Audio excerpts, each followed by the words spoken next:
पास कोई मामला नहीं आएगा, मैं कैसे मदद कर दूंगा आप बताओ।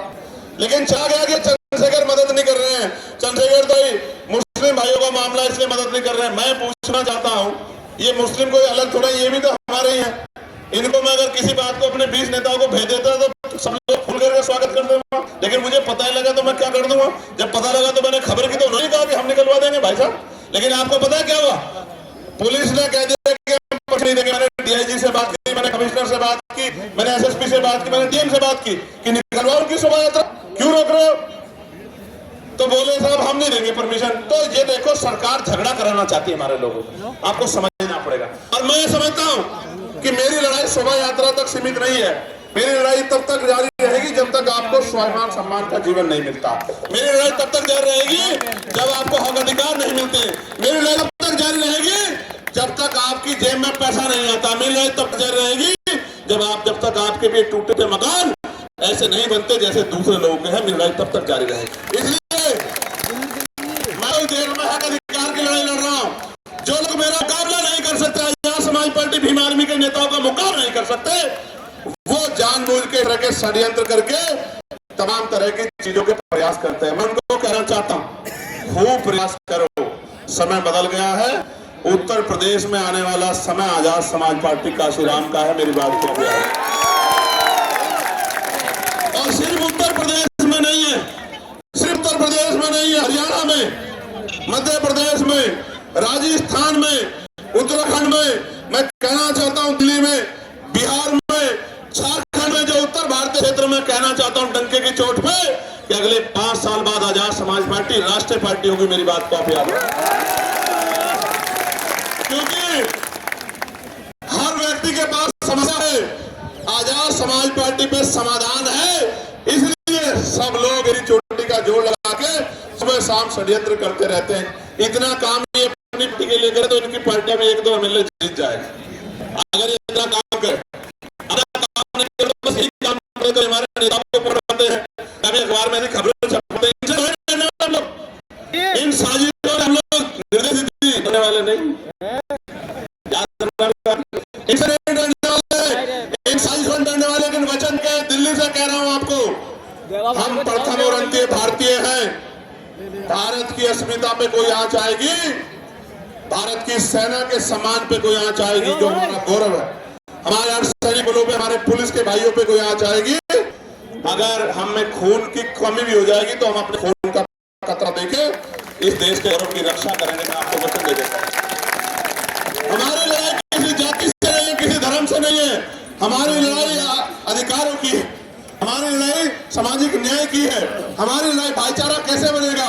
एक आदमी गरीबों को देना नहीं चाहता, ये लोधी जी खड़े बुलंदशहर वाले, एक आदमी ताला लगा के बैठ गया हापुड़ वाले भी, और वो देना नहीं चाहता। हम लोग दरवाजा खटखटा रहे हैं कि हमारा हिसाब में देखो कैसे भाईचारा बन जाएगा। जब ये देश में धरती पर नहीं बढ़ेगा तब तक बात आगे नहीं बढ़ेगी। और मैं आपको कहना चाहता हूँ, आ गया है, नौजवानों ने लड़ाई ली है, कहते हैं ना, संघर्षों के साए में घनघोर जवानी पलती है और इतिहास पर झुक जाता है जिस और जवानी चलती है।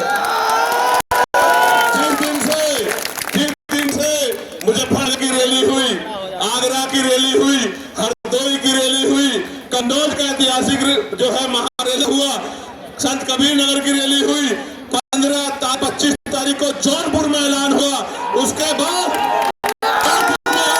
चल करके कह रहा हूं, गौर से सुनो, जौनपुर में ऐतिहासिक रेला होगा। जौनपुर के बाद 15 तारीख को बाराबंकी में ऐतिहासिक रेला होगा। उसके बाद 29 तारीख को मार्च में लखीमपुर खीरी में महारेला होगा। मेरी बात को आप यार डंके की चोट पे कह रहा हूं। और रंजन साहब, आप भी सुनो, आपने नहीं देखा होगा कि 2 दिन पहले ग्राउंड बदल दिया जाता है, 2 दिन पहले परमिशन नहीं देते हैं। जिस तरह के उल्टा तंत्र से हम लोग लड़ रहे हैं, कोई लड़ नहीं सकता। हमारी बड़ी बड़ी रैलियां होती है और मीडिया में 1 मिनट नहीं होती कि आजाद समाज पार्टी, लेकिन हम नाराज नहीं है, हम नाराज नहीं है। हम ये मानते हैं कि हमारी शक्ति का हम इसको भाएंगे, हम मजबूर करेंगे कि हर एक व्यक्ति की नजर हमारी तरफ जाए, हर एक व्यक्ति की नजर हमारी तरफ जाए, वो हमारे दर्द को महसूस करे, वो हमारे विषय में चर्चा करे। एक ही समाज के लोग टीवी के पूरे पैनल में बैठ जाएंगे और एंकर भी उसी समाज का, कैसे दलित मुसलमान के हाथों में। आप ही सोचो क्या हालत। प्यारे साथियों, गरीब का दर्द गरीब समझता है और मजलूम का दर्द मजलूम समझता है। कोई शोषक शोषितों का दर्द नहीं समझ सकता है। प्यारे साथियों, मैं आज इस मंच से नगीना के लोगों से माफी चाहता हूं, क्योंकि नगीना के लोगों की इच्छाएं बहुत हैं, लेकिन मैं मजबूर हूं कि नगीना से उत्तर प्रदेश फतेह नहीं हो सकता है। इसलिए मैं 1 साल का समय नगीना के लोगों से चाहता हूं। जब 27 का चुनाव खत्म हो जाएगा, मैं वचन दे कहता हूं, मैं नगीना को 1 मिनट के लिए नहीं छोड़ूंगा, आपके साथ रहूंगा 24 घंटे। लेकिन अभी आप अपने दिल पे हाथ रख के बोलो और बताओ, क्या नगीना मात्र नगीना को मेरी जरूरत है या पूरे उत्तर प्रदेश में जाके जन जागरण की जरूरत है? आप बताओ। देखो, मेरे पास अभी 5 करोड़ की निधि है और वो ट्रांसपेरेंट है। मैं चैलेंज कर कहता हूं, अगर मेरी साथ में कोई सवाल खड़ा कर देगा तो जो सजा देगा उसको मान लूंगा। वो सबके सामने है। मैं कोशिश करता हूं कि किसी का काम जो जरूरी है वो ना रुके। मैं फिर कह रहा हूं, ये 5 करोड़ में सीमित हूं मैं। जिस दिन राजकाज बनेगा, सिर्फ नगीना ने जिस चीज पे आप हाथ रख दोगे कि भाई ये काम होना चाहिए, मैं गारंटी देता हूं वो काम करके दिखाएंगे आप। इसलिए प्यारे साथियों, 1 साल का समय दे दो। 1 साल, इतने साल जुल्म सहाया, आपको बिल्कुल अलग रखा। 1 साल का समय दे दो। 1 साल के बाद आपकी तरफ एक भी शिकायत की सुई नहीं आने देंगे। इस बात का मैं आपको विश्वास। प्यारे साथियों, शामली भैंसवाल के लोग धरने में बैठे हैं, कुछ लोग यहाँ भी आए हैं हमारा समर्थन करने। मैं उनका बहुत समर्थन करता हूं। उनकी जो मांग है आप बताइए, हम लोकसभा के पटल पे भी उठाने का काम करेंगे और उनको जाके मजबूती देने का भी काम करेंगे। प्यारे साथियों, अंत में जब मैं अपनी बात को खत्म करूंगा तो मैं आपसे भी कुछ उम्मीद करके आया। बताओ, मेरी मदद करोगे नहीं करोगे? और मेरी मदद का मतलब क्या है? सुनो, मेरी मदद यानी कि आपकी खुद की मदद। गौर से सुनना। आज हमने, किसी को नहीं पता था हमारा प्रदर्शन यहाँ होता है तो पूरा कनॉट पैलेस, पूरा ये क्षेत्र जाम हो जाता है। इस बात को पूरा प्रशासन, पुलिस जानती है। आज हमने चुनिंदा लोगों को, ये भी हजारों संख्या में हो गए हैं, अलग अलग स्टेट से बताया कि उनको जाके किस तरह लड़ाई लड़नी है। राजस्थान के कुछ साथी दिख रहे हैं, हरियाणा के कुछ साथी दिख रहे हैं, यूपी के कुछ साथी दिख रहे हैं, मध्य प्रदेश के कुछ साथी दिख रहे हैं, इधर उत्तराखंड के साथी भी दिख रहे हैं। दिल्ली का तो बारंबार हम लोग धन्यवाद करते हैं, बिहार के साथी दिख रहे हैं। मैं आपको ये कहना चाहता हूँ, गौर से सुनो, मैं आपको ये कहना चाहता हूँ अंत में, गौर से सुनो, मैं आपसे क्या चाहता हूँ। आप यहाँ से जब घर लौटो तो इस बात को समझो कि political power is the master की। जब तक राजनीतिक सत्ता हमारे पास नहीं होगी तो हमारे हितों में फैसले नहीं होंगे, पॉलिसियां नहीं बनेगी।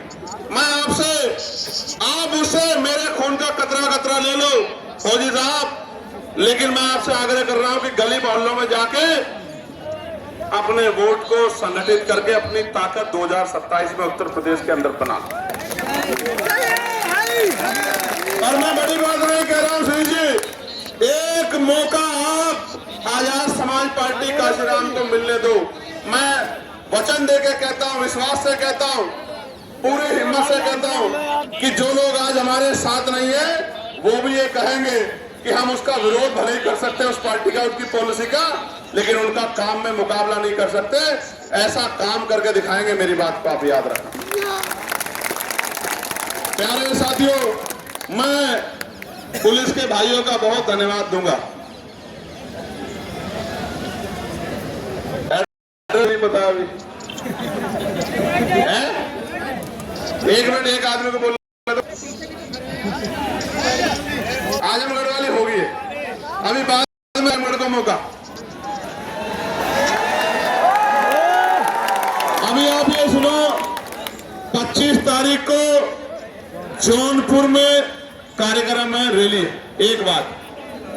और 25 तारीख के बाद 15 तारीख को, 15 मार्च को रैली है बाराबंकी लखनऊ के पास, और 29 मार्च को है लखीमपुर खीरी, और 5 अप्रैल को है।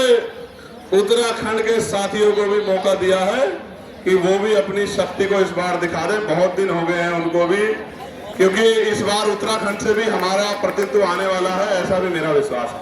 प्यारे साथियों, आप यहाँ जुटे हो, बड़ी ताकत दी आपने आके, इतनी छोटी कॉल पे इतनी मजबूती से आपने आंदोलन किया।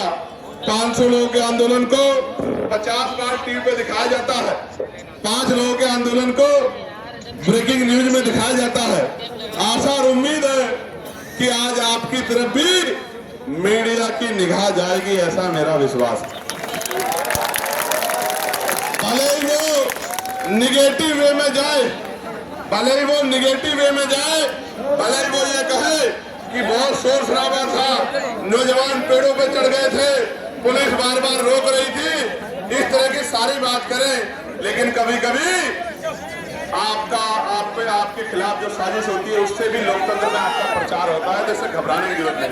प्यारे साथियों, ऐसे मुट्ठी बंद करो मेरे साथ सब लोग, जहां तक मेरी आवाज जा रही है मुट्ठी बंद करो।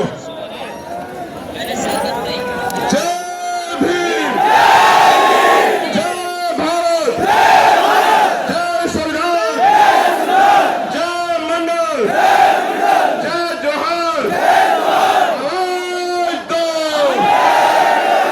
आवाज दो, यूजीसी गाइडलाइन लागू करो,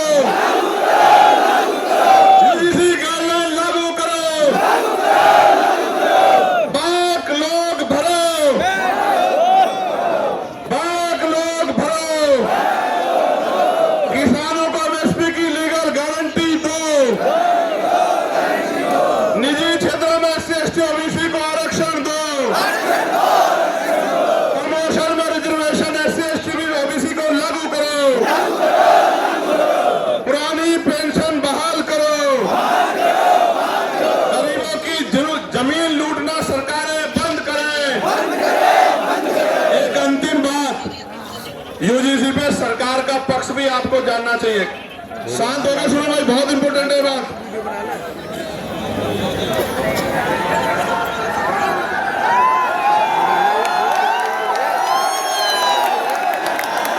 एक मिनट सुनो, अभी चर्चा करेंगे।